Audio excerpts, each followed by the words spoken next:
Bom dia, meu filho. Bom dia, como vai? Bem, e você, meu filho? Bem, tudo bem. Ah, Antes de começar, tem alguma coisa que o senhor quer dizer? Eu só gostaria de agradecer essa oportunidade de transmitir a palavra de Deus para vocês, meu filho. E que faça bom uso dela. Muito bem, eu que agradeço a sua presença e o seu conhecimento. Da outra vez, começamos perguntando de onde o senhor estava vindo. Hoje eu gostaria de começar perguntando como o senhor vem, de onde o senhor vem. Por projeção mental, filho. Aham.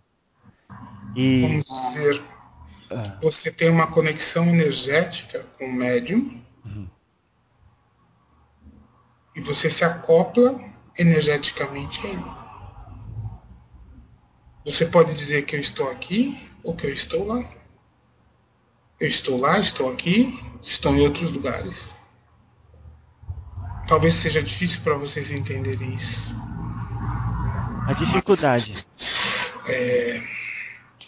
À medida que o espírito evolui na luz, filho, Uhum, uhum. a onipresença não é um fator impossível. Certo, certo. Se tudo é energia, energia pode estar em vários lugares. Hum. Talvez a dificuldade que tenhamos esteja relacionado com a linha do tempo, porque obviamente se pensa que se estou aqui não posso estar em outro lugar, mas obviamente, como o senhor disse, e fazendo uma analogia, se temos uma luz no teto da casa e acendemos, ela pode estar em todos os cantos, em todas as partes da parede, no entanto, ela não. Eu acho que quanto mais você se eleva, e essa luz, então, igual à luz que temos nos nossos cômodos, ela pode estar em qualquer lugar, mas só que não seria apropriado pensar que, apesar de ela estar em todos os lugares, a atenção dela vai estar voltada para um lugar em específico? Você escolhe focos, Isso. sim. Então, podemos dizer que o Senhor, ou a luz que emana de um espírito evoluído, ela alcança vários lugares e é como dizer que você está ciente de o que está acontecendo em outros lugares, mas o seu foco está em uma coisa de cada vez. Não. Uhum. Significa que eu posso projetar a minha energia Ah, para quantos focos forem necessários. mas o Senhor Noção, a noção de tempo não existe. Tempo é uma criação necessária para que vocês possam desenvolver a história da humanidade. A linearidade não existe, ela só existe na terceira dimensão de vocês. Você sabe disso. Sim. Tempo é uma elipse, Hum. presente, passado e futuro convivem. O que muda, na verdade, é a sua percepção. Tempo é a percepção humana encarnada dos eventos que ele chama de realidade. Uau. O tempo não existe. Esse tempo linear não existe. O tempo seria a quarta dimensão, né, filho? Então, senhor. Ao redor da qual se estruturam as outras, vamos dizer assim. Uhum. É uma linha mestra para que vocês consigam se situar. Né? Hum. Então, se tempo não existe, espaço também não deveria causar nenhuma distância? Apesar de Espaço, si, o espaço entre a nossa esfera e a do Senhor e a colônia espiritual Aruanda existe, mas a distância não é sentida por conta da sua elevação. porque à medida que você cresce dimensionalmente, Uhum. as dimensões inferiores são só uma questão de densificação. Uhum. Não existe espaço no sentido linear. Existe espaço no sentido do que é delineado pela sua consciência. Entende? Sim. Então, Por exemplo, uhum. talvez para que fique mais claro. Aham, Antigamente, filho, aham. quando vocês tinham menos conhecimento, menos tecnologia, né? Você pensava, por exemplo, daqui até a Europa, era um espaço muito grande, né, filho? Ah, sim. Hoje em dia não é. Hoje em dia você pega seu telefone e você fala lá, então o espaço ainda existe e o tempo ainda existe. Entendi. Todos esses conceitos vão caindo. Todas essas amarras vão sendo dissolvidas à medida que você progride, filho. Então, antes do nosso encontro, precisou ocorrer uma preparação? Sim, claro, claro. Tanto do médium Ah. quanto do mensageiro, filho. Como funciona essa. Preparação energética. Aham, aham. Sintonia, filho. Mas o senhor tem auxiliares, samaritanos, algumas outras pessoas ajudando essa conexão a acontecer? Não, não existe isso, filho. Você, como espírito independente, trabalha por, vamos dizer, afinidade energética com outros grupos de espíritos. Mas as suas tarefas são suas. A sua responsabilidade é sua. Entende? Sim. Mas, por exemplo, o senhor está trabalhando aí, não poderia chegar alguém para tentar interromper ou fazer alguma coisa e nesse momento não precisaria de outra pessoa aí de vigia ou alguma coisa nesse sentido? Vigia. Tipo, não, mas eu quero dizer assim, protegendo para que tudo ocorra bem. Onde estamos não existem vigias. Hum. Existem vigias nessas cidades. Existem irmãos que trabalham por afinidade. Sim. Vigias, vocês precisam aqui. Não, mas eu digo assim. Zeladores, vocês precisam aqui, filho. Aham. Entende? Sim. Cada um tem consciência do trabalho do outro. E quando eu entendo que o trabalho do outro é divino, eu não vou, vamos dizer assim, interromper ou atrapalhar. Né? Claro, claro. E também tem a lei da atração, né? Porque eu estava dizendo, algum espírito menos avisado podia chegar e dizer, olha, eu vou mexer no médium e vou mudar uns aparelhinhos e vou Por passar isso existe o ajuste energético antes. Aham, É aham. feito um trabalho. Claro, claro. Entendi. E também, por exemplo, se você está trabalhando na cura, Uhum. um centro de cura, onde várias pessoas vão trazer entidades que precisam receber luz. Certamente, tem espíritos que estão, vamos dizer assim, no nível umbralino, que se nutrem da energia do medo, da insegurança. Então, Então, eles, vamos dizer assim, tentam atrapalhar esse trabalho, porque a cada ser resgatado é alguém liberado dessa, vamos dizer assim, desse círculo de prisão, de aprisionamento. Então eles tentam atrapalhar, mas por isso toda casa de cura, todo centro, todo terreiro deve ter, vamos dizer assim, um exército à porta, ah lá. que normalmente são os Exus, Uhum, nossos amigos, uhum. que fazem esse papel de segurar energeticamente a casa para que o trabalho de cura possa ser realizado sem interferências desses espíritos zombeteiros, vamos dizer assim.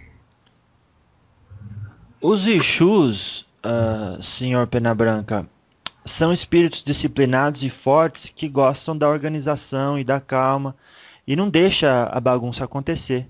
Seria isso?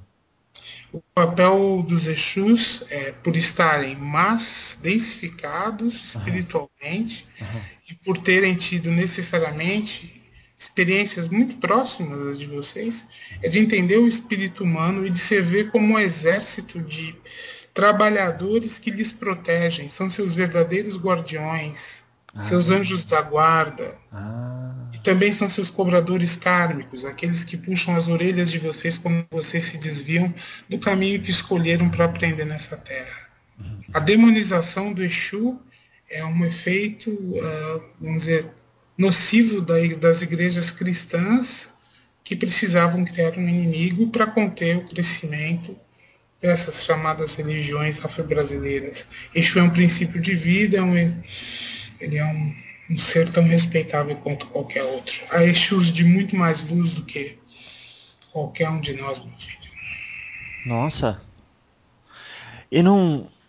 Você acha que segurar a energia umbralina, Nossa. você acha que segurar, e temos legiões de magos negros, filhos, desencarnados tentando subjugar pessoas, você acha que para lidar com essa energia pode ser qualquer espírito? É, realmente não. Pense nisso. Antes de criticar qualquer Exu, pense. Pense muito bem, porque eles são aqueles a quem vocês devem agradecer mais. Estão aí para defender vocês. O que acontece é que quando o médium não tem firmeza e a casa não é bem assentada, vamos dizer assim, você está sujeito à contaminação energética daquilo que nós chamamos de quiumbas, que são esses espíritos zombeteiros, muitas vezes se passando por Exus, na verdade só querendo sugar a energia material e espiritual de vocês. E infelizmente notícia ruim corre mais rápido. E o ser humano busca a negatividade, filho.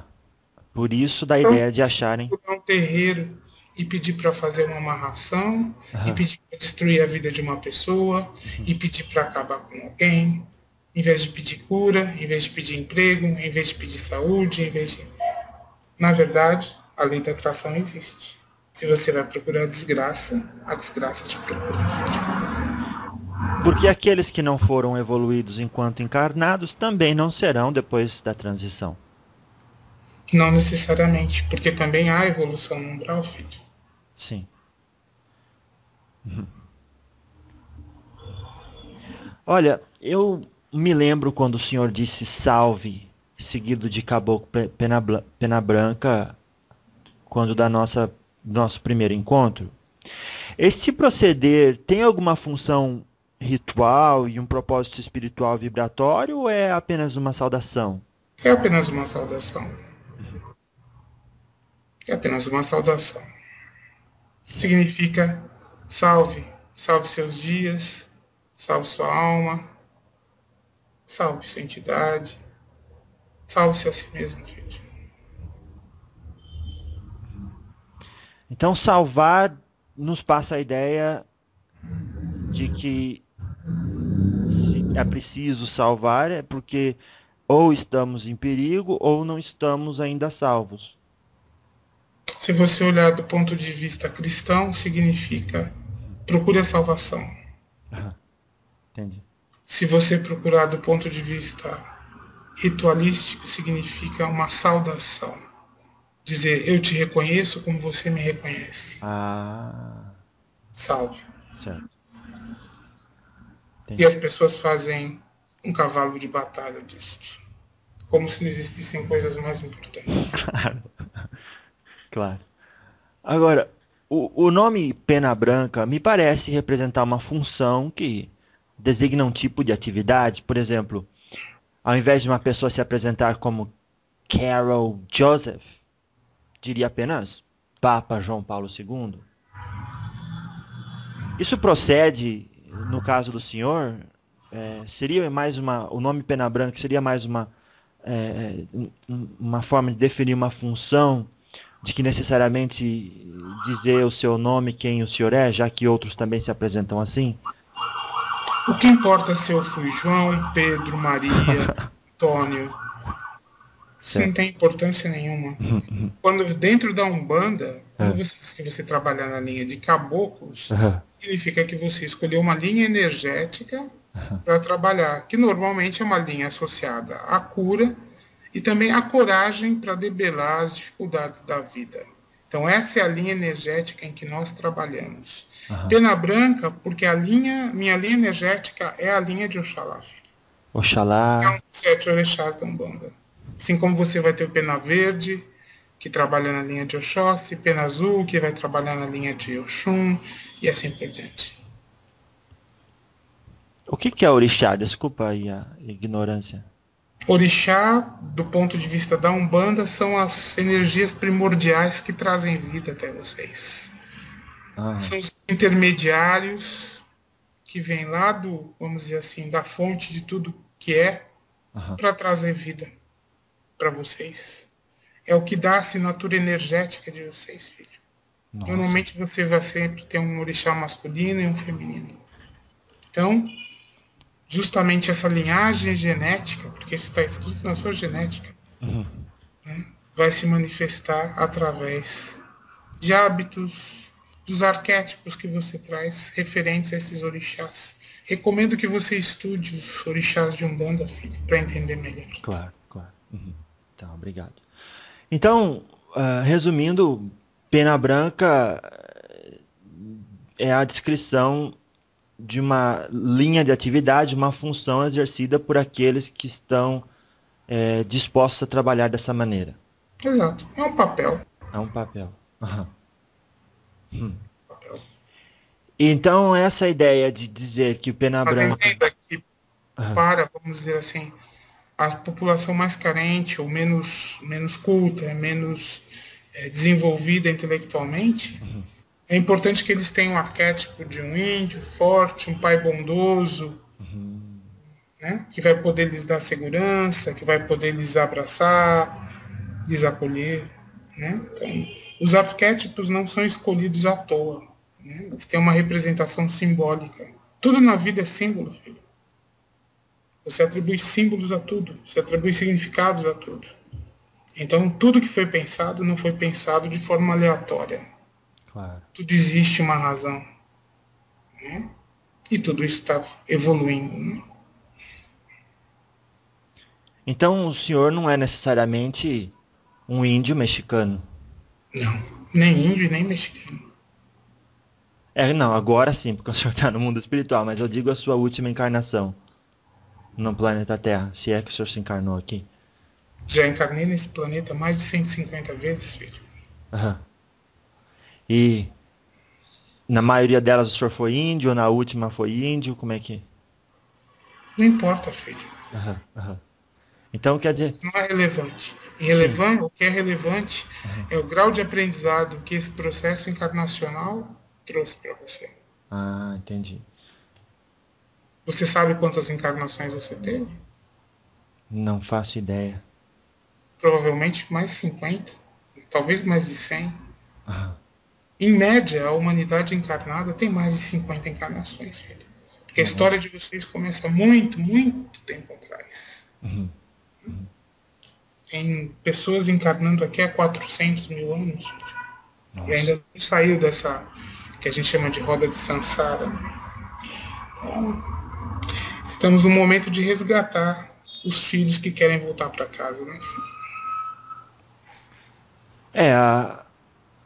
O planeta Terra se encontra no momento de transição, passando de um mundo de provas e expiações para um mundo de regeneração, segundo o Espiritismo. Sim. E o senhor confirma essa informação? Depende do que você considera planeta de regeneração, filho. Bom, onde as pessoas vão vir sem tanta bagagem de expiação e de provas para sofrer, porque aqui não encontrarão um ambiente apropriado para isso. O que está acontecendo é que a noção de karma, como vocês Uhum. a conhecem, Uhum. não vai acontecer mais. Ou seja, estarão encarnando na nova Terra, vamos dizer assim, Ah, pessoas sem karma. Isso dará uma leveza e uma capacidade de construção, de reconstrução, de repensar, que vocês, por estarem tão amarrados nesses vínculos kármicos, nesses sistemas de crença, não conseguem. Então, nesse sentido, sim, de regeneração. Eu gosto muito de pensar na expressão que a Terra vai ser um planeta de plenas possibilidades. uhum. A Terra vai ser um planeta de desenvolvimento de potências, mas não só potências do ponto de vista material, potências do ponto de vista espiritual, onde o ser humano vai se conhecer sem as cascas que o tempo e as encarnações lhe impuseram. Onde não vai haver espaço para mentira. As pessoas não conseguem mentir porque o outro vai te ver como você é, não como você se vende. Claro. Isso é um processo. Falando assim, isso não vai acontecer de um dia para o outro. Isso é um processo gradual. Mas o que está acontecendo é uma aceleração energética do planeta. Porque o planeta tem vida. E esse expurgo se faz necessário para que o próprio planeta cumpra seu papel. O planeta está grávido de si mesmo, filho. Acho que essa é uma boa explicação. Então ele vai se parir dentro de um novo contexto, dentro de uma nova compreensão crística, dentro de uma nova função, digamos assim, dentro do ciclo de evolução, dentro do próprio sistema solar e da galáxia. Então, vocês, vamos dizer assim, nessa tela de projeção, que é o planeta Terra, cada um de vocês é um pixel, um pontinho nessa grande tela. E só vai caber nessa grande tela quem tiver a medida exata para poder fazer parte dela. Então, quando o senhor fala chamando as pessoas para casa, para que elas permitam-se o crescimento para se qualificarem energeticamente com o contexto que a Terra está entrando. Não. O que significa que muitos dos espíritos que estão aqui encarnados têm origens estelares diferentes. E que os irmãos que contribuíram geneticamente para a criação da humanidade terrestre estão recolhendo aqueles que aqui ficaram perdidos, filho. E que muitos desses não mais encarnarão aqui. Os que encarnarão aqui, normalmente, virão de outras orbes, outras almas, outros espíritos, com uma nova proposta de vida, filho. Não necessariamente esses que estão aqui.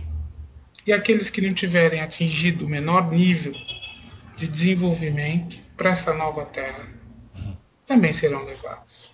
Levados para novos mundos, para que lhes seja dada uma outra oportunidade de crescimento.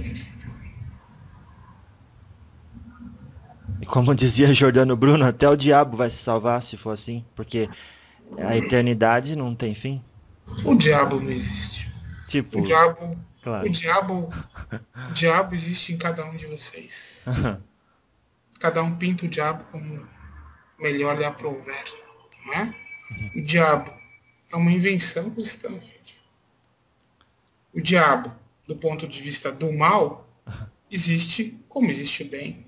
Claro. Não é uma entidade, ele pode ser personificado em entidades. Você pode demonizar entidades que representem a polaridade do mal. Isso. Assim como você pode personificar entidades que representem o lado do bem, vamos dizer assim. Mas nesse nível em que vocês estão, o mal é extremamente necessário. Você imaginou, se vocês não tivessem as consequências dos atos errados, o que é o mal, se não a falta do amor e a falta do bem, filho? Não teríamos responsabilidades. Para o grau de consciência espiritual que vocês têm, o mal é a única coisa que impede uma barbárie, filho. Se vocês dessem, como se diz assim, todas as oportunidades a pessoas sem consciência espiritual, esse mundo já tinha acabado, filho. Porque o que as pessoas querem é subjugar, escravizar e destruir. Sempre foi assim na história do mundo. Então a história se repete. Só que agora não tem mais tempo, filho. Essa história não se repete mais. Não tem mais tempo, o senhor quer dizer já nesta minha encarnação, muitas mudanças ocorreram. Todo o universo trabalha em ciclos. A humanidade teve 13 mil anos para aprender, filho. Nossa, é bastante. Então, você muda de ciclo. Isso é coordenado por forças muito acima do que você e eu possamos imaginar. Nós somos apenas fagulhas desse Deus. Então, esse jogo de xadrez universal é movimentado à nossa revelia. Então, existem prazos para que as coisas se encaixem. Se não se encaixa de uma forma, vai se encaixar de outra. A história do separar o joio do trigo É muito isso, né? Ou você aprende pelo amor ou você aprende pela dor. Tudo leva de volta à origem. Você pode levar mais tempo ou menos tempo. Nós tivemos esse tempo, esses últimos 13 mil anos. Vocês tiveram um avatar há 2.000 anos que veio para pregar o que, vamos dizer assim, servir de exemplo para vocês. Só que ao invés de vocês serem, se transformarem naquilo, não, vocês preferem tê-lo como um lindo exemplo à distância. E ainda falam assim, mas eu não sou Cristo. É Cristo. Todo mundo é tão Cristo quanto ele. Basta querer e ter a coragem. Coragem é que vocês não têm. Vocês só querem facilidades, poder. O Pena Branca, então, entra nesse contexto como um símbolo, então, de liberdade, autenticidade e fraternidade. Sim. Porque no nível em que a gente está, eu não quero dizer que é superior ao de vocês, filho. Mas onde existe mais verdade, vamos dizer assim. Esses valores são inerentes ao nosso trabalho. Entendi. E também crescemos. Só o fato de eu estar aqui transformando esse momento num momento de vamos dizer assim, elucidação para vocês, me torna mais consciente do meu trabalho e me dá mais responsabilidade, filho. Liberdade é a minha disciplina e a minha disciplina é a liberdade, filho. Quanto mais livre, maior a disciplina. As pessoas não entendem isso, porque o grau de responsabilidade que você tem é muito maior. Você tem que ser mais ético, mais responsável, não é, filho? As pessoas acham que liberdade é fazer o que você quer. Então podemos dizer também que não há liberdade sem disciplina. Exato. Exato. Porque eu só me realizo quando eu me disciplino dentro do que é o meu papel dentro desse xadrez universal. Muito Não bom. é fazer o que eu quero, mas é fazer o que o meu coração e a minha energia me atribuem como tarefa nesse plano divino. Por isso que a gente sempre fala, escuta seu coração, olha para dentro do seu coração, se coloca na energia do seu coração. Sem isso, filho, nada faz sentido.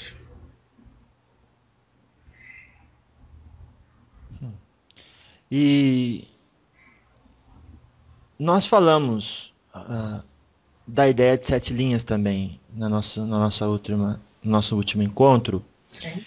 E eu gostaria de saber se teria alguma relação com os corpos que temos, a saber, nesta ordem, o físico, o etérico, o astral, o mental, o budi e o átmico.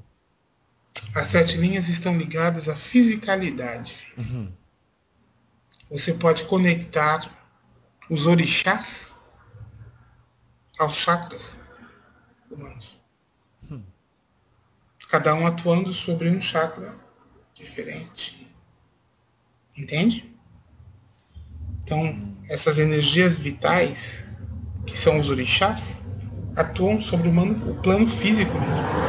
As linhas, as 7 linhas da Umbanda, atuam sobre o plano físico. Elas têm essa conexão, vamos dizer, elas fazem essa ponte entre o divino e o humano. Acima desses 7, há pelo menos mais 5, não é? Que foram esses que você citou aí. Vamos dizer, cada escola de conhecimento divide isso em mais ou menos corpos. Esses corpos sutis são trabalhados por outros raios, por outras entidades. Vamos dizer, entidades que se colocariam num nível mais angélico ou dévico, vamos dizer assim. Entendeu, filho?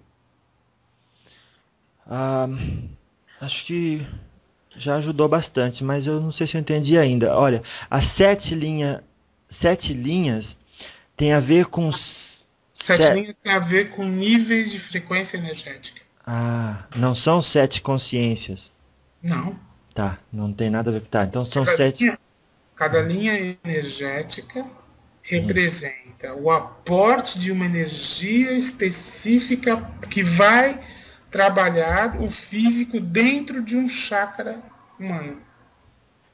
Entende? Sim.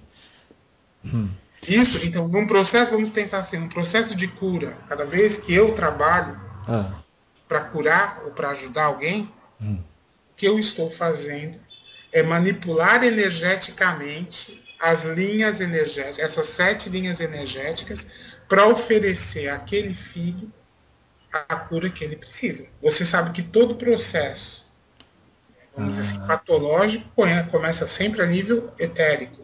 Sim. Porque os chakras estão a nível etérico. Então tudo começa no teu plano etérico, a doença começa no plano etérico e chega no corpo físico. Então, o que a gente faz é trabalhar, digamos assim, a distorção energética do filho no plano etérico para que isso não se alastre para o físico. E quando está já no físico, é trabalhar energeticamente para que o físico possa ser recuperado através do implante de energia no etérico do filho. Entende? Sim. O que é um passe magnético? Você tem uma formação espírita. Para que serve um passe magnético? É como se fosse o banho físico. Ele ajuda-nos a nos desprender das formas pensamentos, mas equilibra a nossa energia também. Exatamente. É a mesma coisa. A diferença é que quando uma entidade de Umbanda trabalha para a cura, além do passe geral, vamos dizer assim, do banho, do primeiro banho, vai fazer a asepsia das partes que estão mais afetadas. Entende? Entendi. Então, muitas vezes, nós temos que tocar em coisas que são muito, muito mal cheirosas, vamos dizer assim. Não é?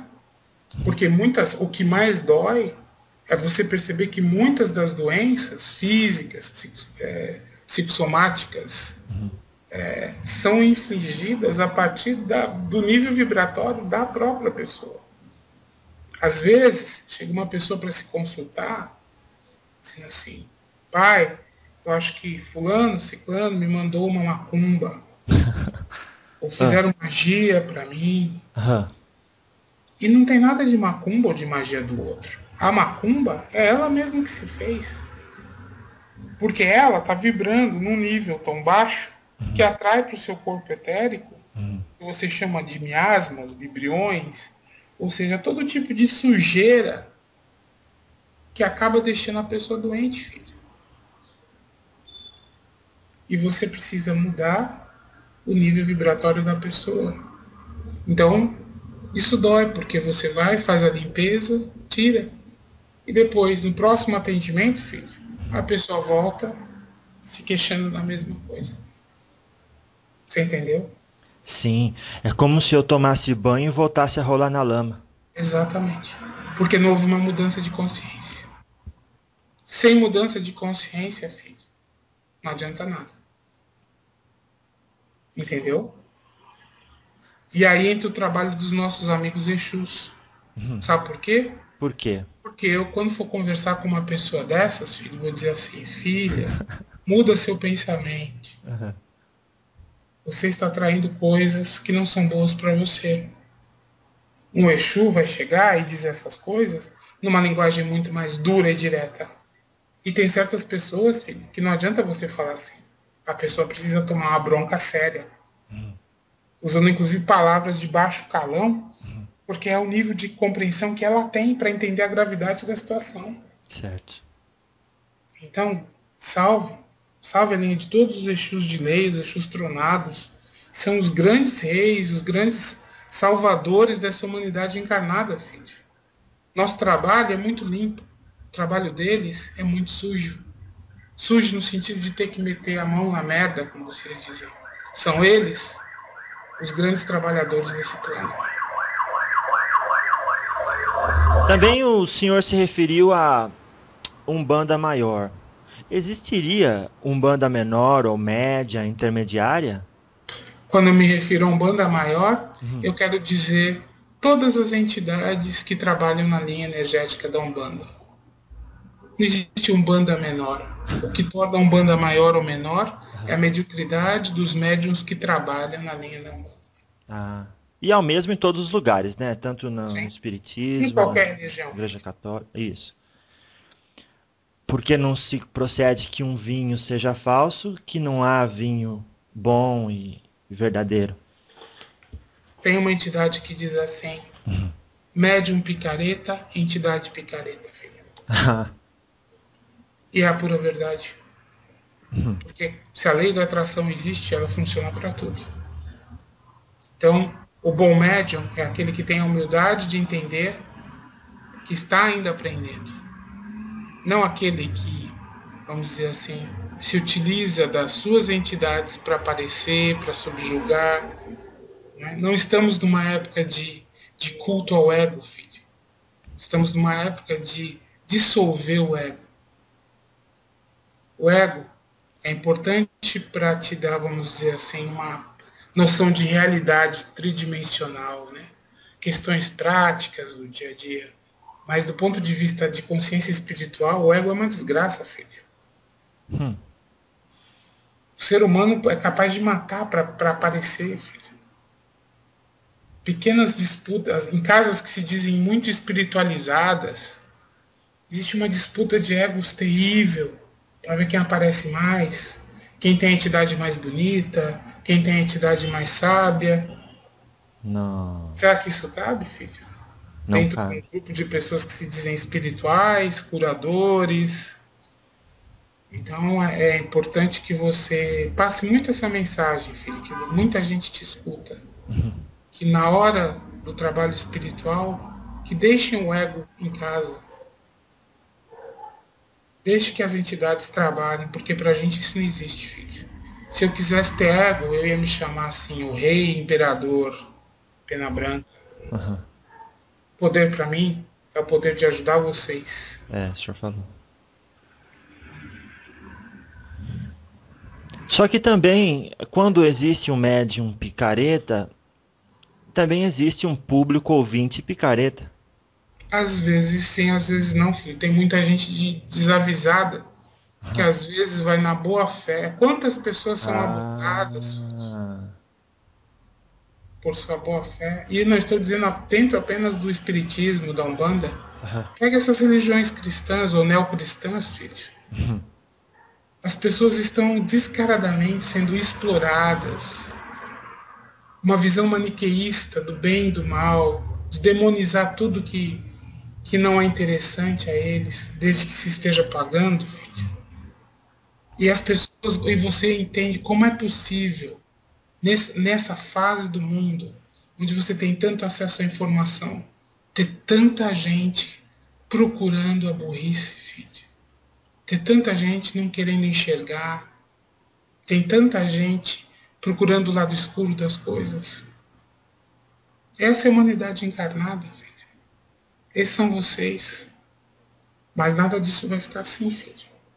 Porque a verdade vai vir à tona.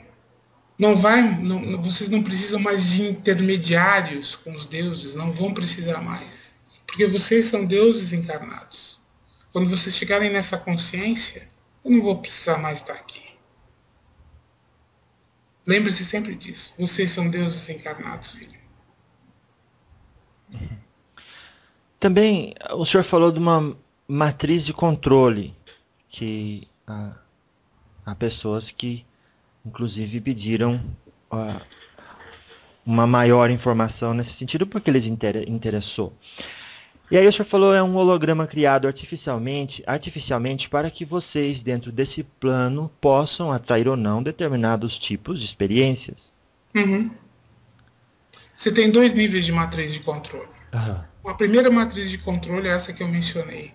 Sim. Ou seja, é uma forma que o grande criador, ou os grandes Elohims, os grandes arquitetos do universo, vamos dizer assim, concebem e delimitam o grau de consciência possível dentro do universo que vocês estão habitando. Então, A polaridade é uma matriz de controle. A noção de tempo é uma matriz de controle. Certo? Sim, sim. Tá claro isso para vocês? Sim, sim. A outra matriz de controle que você vê muito em filmes e livros e escritos é a matriz de controle psíquico, criado, vamos dizer assim, por grupos de poder ligados normalmente às maiores potências, né? Que, principalmente através da mídia, cria um sistema de escravidão através de peças publicitárias, mensagens subliminares, dependência econômica. Tudo isso é uma matriz de controle. As pessoas são ensinadas como pensar, não é, filho? Quem são os livres pensadores de hoje em dia? Quantas pessoas hoje questionam alguma coisa, filho? Você entende que é matriz de controle nesse sentido? Sim. É a maturidade, então, que libera mais funções, né, de outra forma de ver. Então, poderíamos também dizer, seu Pena Branca, que matriz de controle também pode ser vista dessa forma,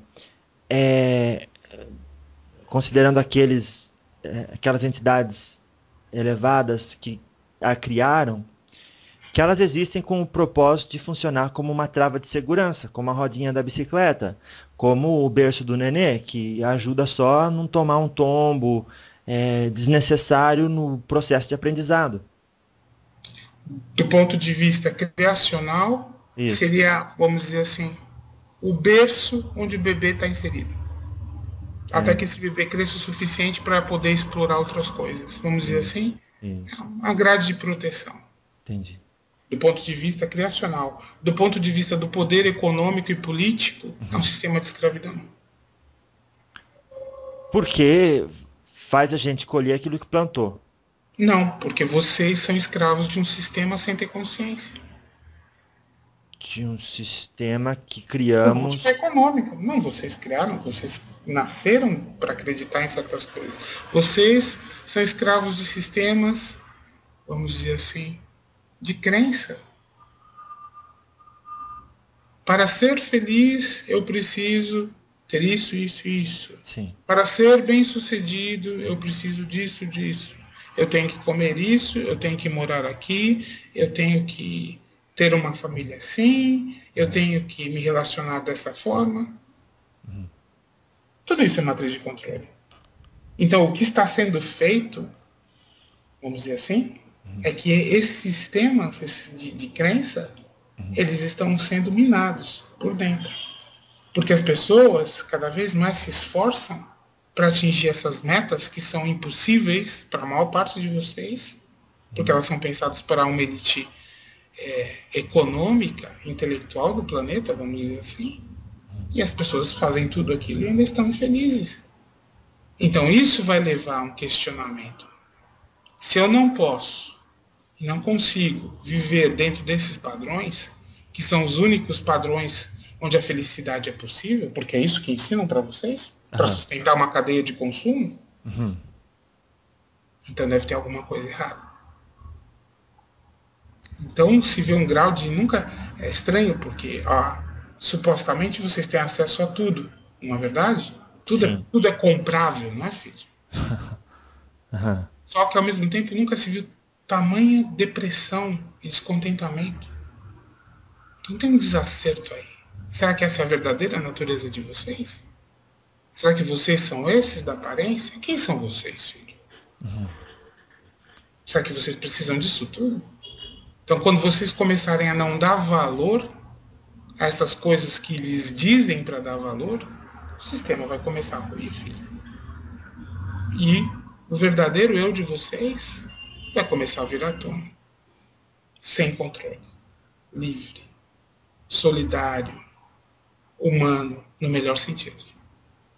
Entendi. Então o senhor diz, existe uma matriz de controle que foi criada por nós, que agora nos escraviza, porque aí ainda vibramos nessa faixa. não foi criada por vocês. Foi criada por grupos econômicos que, de certa forma, dominam o mundo. Ah, tá, tá. Não, mas é coisa humana, quero dizer. É coisa humana. Não é coisa humana. Isso vem desde, vamos dizer assim, os reis e rainhas e deuses da antiguidade. Aham, Isso certo. existe no É, mundo desde que, vamos dizer assim, a raça humana foi implantada aqui, filho. aham. É a ganância Não é uma que. isso não é uma coisa normal. O que acontece é que sistemas, vamos dizer assim, deixa eu ver se eu consigo me explicar. É porque é um tema muito complexo, filho. Aham, aham. Teremos que fazer vários programas sobre isso para poder entender. Sim. Vamos dizer assim, a linhagem espiritual que, vamos dizer assim, que deu origem aos deuses terrestres, Aham. certo? Que eram, vamos dizer assim, déspotas esclarecidos, vamos dizer assim, Ah, certo? aham. Deu, vamos dizer, com a evolução ou com a involução do ser humano, origem a grupos de poder que se acham melhores do que a maioria da humanidade e controlam essa humanidade através de hologramas que são passados pela publicidade, pela televisão, pelos meios de comunicação em geral. Ou seja, existe toda uma humanidade dependente desse sistema de crenças que foi criado para privilegiar poucos. Filho. E isso é assim até hoje. Toda moral, toda religião foi criada para isso, para preservar o poder na mão de algumas pessoas. E isso não é novidade. Isso é assim há milhares de anos. A diferença é que antigamente existia uma conexão divina com esses, vamos dizer assim, reis, deuses. Hoje ele é absolutamente humana, comezinha e material. Então, o papel de liderança espiritual da humanidade foi perdido e hoje não existe uma liderança espiritual, existe uma liderança meramente econômica. Tanto é que se você olhar os últimos avatares da humanidade, estão muito distantes dos grandes centros de poder da humanidade. Poder econômico. Entende? Sim. Justamente para dizer, não é isto. Quando se diz, né, que se faz um voto de pobreza, não é porque nós gostemos da pobreza, não é porque nós gostemos da carência, é porque a opulência significa que você está explorando alguém. Quando, na verdade, há recursos para todos, mas os recursos são mal distribuídos, filho. Você sabe disso. Existe muita iniquidade nesse mundo. Você realmente acha que, num plano divino, as coisas eram para ser desse jeito? Então, existe uma herança já espiritual que se trouxe de outras encarnações, de que intelectual e moral, de que a imposição de poder é algo divino e é natural que aqueles. É o poder pelo conhecimento superior, pela consciência divina. Os reis e deuses são grandes zeladores da humanidade, entende, filho? Deveriam ser, mas isso se Deveriam ser. perdeu. Isso se perdeu. Nos últimos, pelo menos nos últimos 2000 anos, a figura do Cristo só serviu para concentrar mais poder. Né? Mas, Veja o poder de uma igreja católica, por exemplo. aham. Será que esse é o papel da igreja?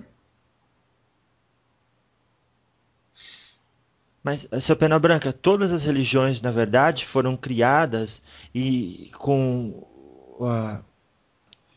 através de uma centelha divina, uma comunicação Religiões não foram criadas através de centelha divina. espiritual, não? Nenhuma religião foi criada através de centelha divina. Eu digo assim, através de Vocês estão... comunicação. Não. Aham.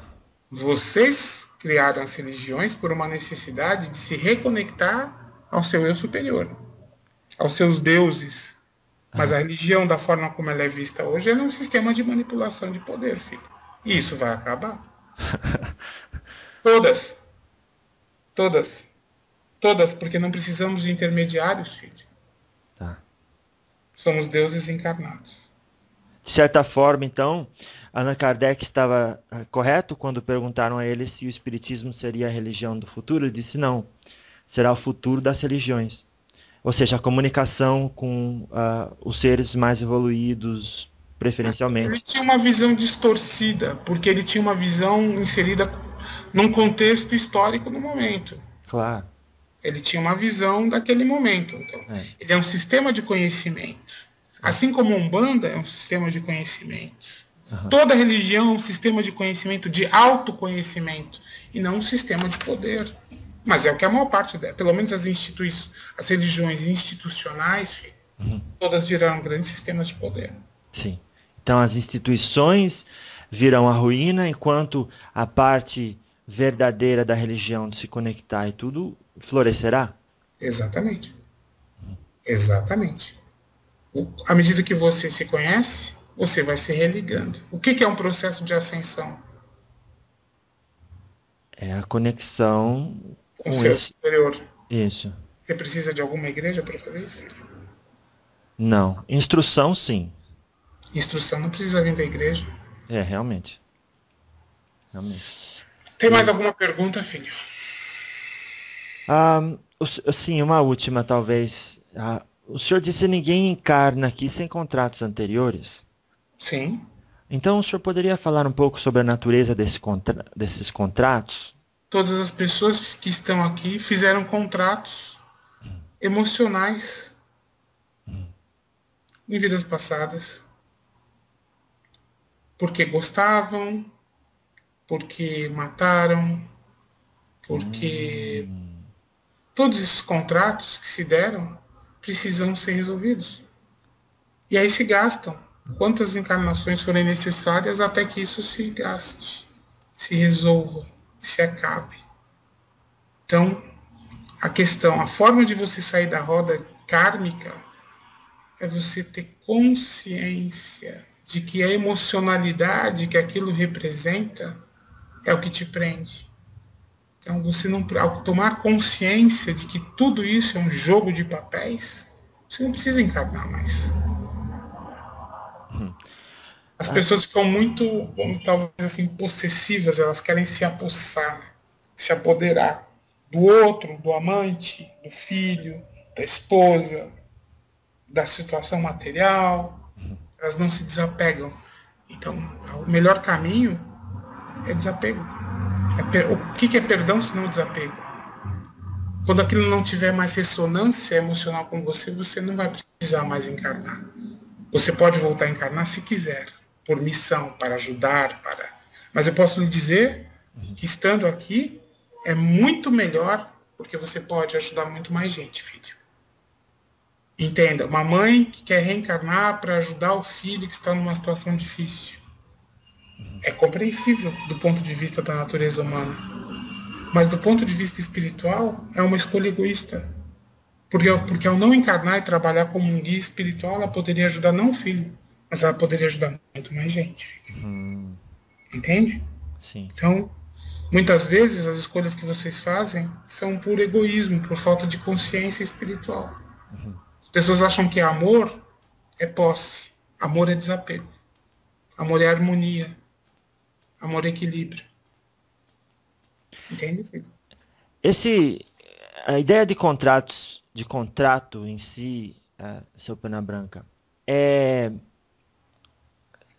pressupõe a consciência e o acordo. Exato. Pré-encarnatório. Mas me parece. Tácito. Me parece que esse contrato que o senhor está falando agora é algo que acontece a todo minuto. É só a gente vai assinando responsabilidade. Exato. E aí não é na hora. É selado lá em cima. Olha lá. Você precisa de chance. Você esquece que você tem um conselho kármico, filho. Não é assim, eu vou encarnar de novo. Isso precisa de aprovação, filho.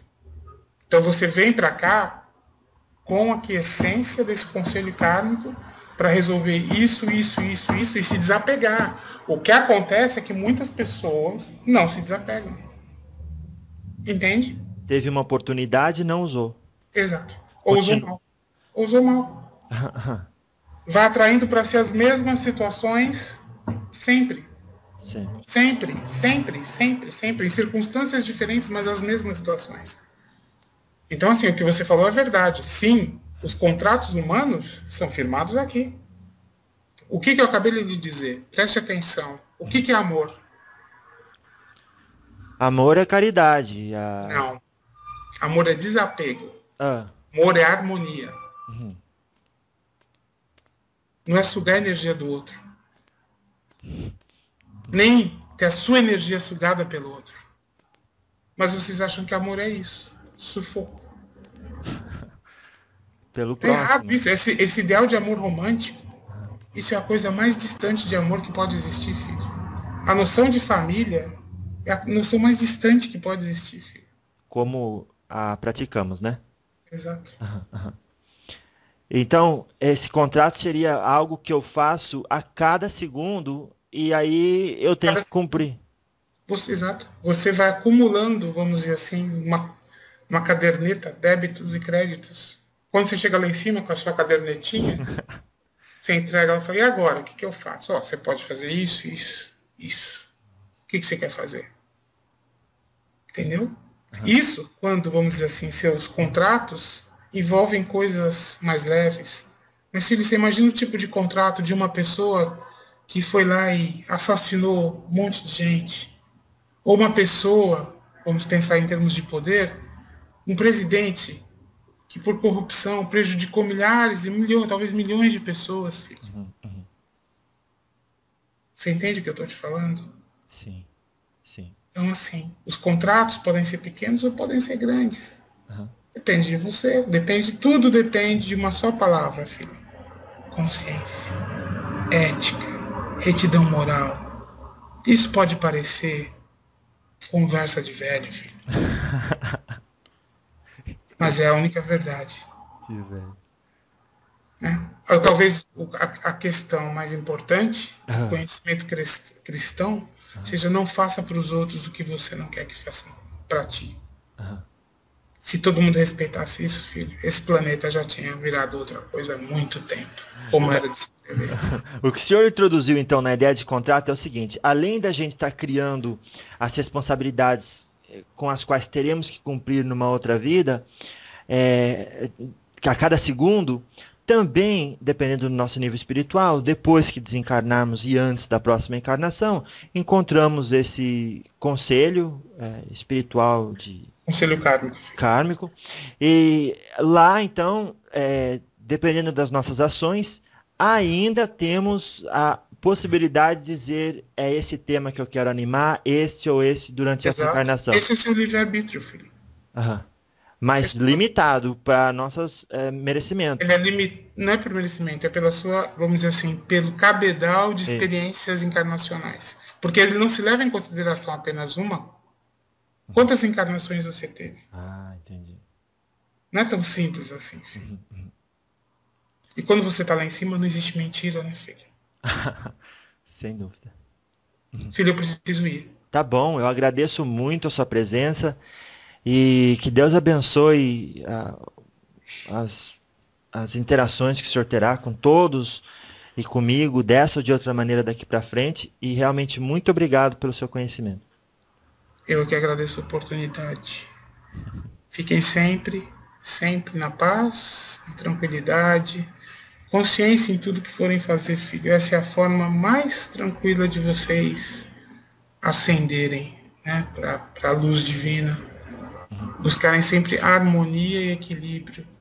Esse conceito de amor fraterno que nós tentamos disseminar. Né? Não paixão, não possessão, não subjugar o outro, não querer possuir o outro, não querer dominar, mas sempre se colocar à disposição, com boa vontade, para entender, para não julgar e para perdoar, a si e aos outros.